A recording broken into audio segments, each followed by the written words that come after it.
been talking about doubt this month, and last week Ben shared on how to process and share your own doubts with your kids. This week, we're going to continue in this series and look at how to parent when you don't understand what your kid is going through. As our kids grow and develop, there are going to be times when we don't understand our kids or what they are experiencing. It might be because our personalities are different from those of our children.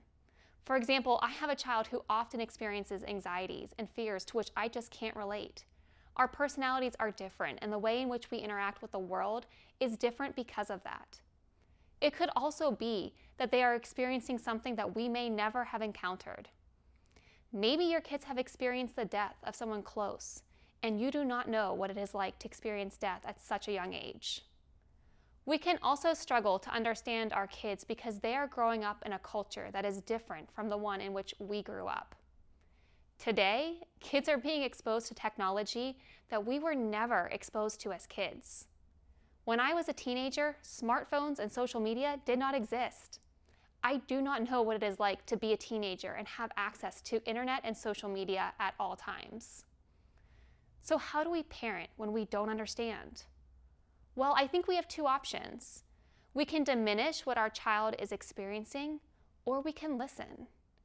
When we diminish what our child is feeling because we don't understand it, we are telling our child that their experiences and their feelings don't matter. We can do this by minimizing their feelings, by telling them that their experiences aren't real, or by pretending like we understand their world when we don't. When we listen, we take the time to hear what our child is processing.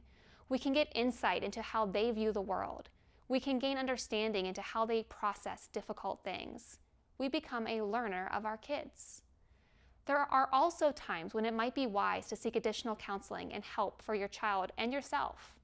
Getting family counseling will not only help your child learn ways to process their emotions, it will also give you tools to help them as well. The truth is we don't know what it is like to live our children's lives. Only they know that. We don't fully understand how they process information and events. But when we listen and we become learners of our kids, we increase the chances of them inviting us into their worlds. Thank you, Jenna, for that message. And thank you for joining us for this week's episode of Fridays Are for Families. We place a high value on discipleship, specifically at home, because we believe that strong disciples are made at home. And that is why we have a heart to do what we can to empower and equip you to grow as a disciple of Jesus yourself and a disciple maker of your kid. If you have any specific requests for information you would like to hear about, we invite you to share them with us, either by commenting on this video on YouTube or Facebook, or by emailing us at family@lifeatpathway.com. We look forward to seeing you next week.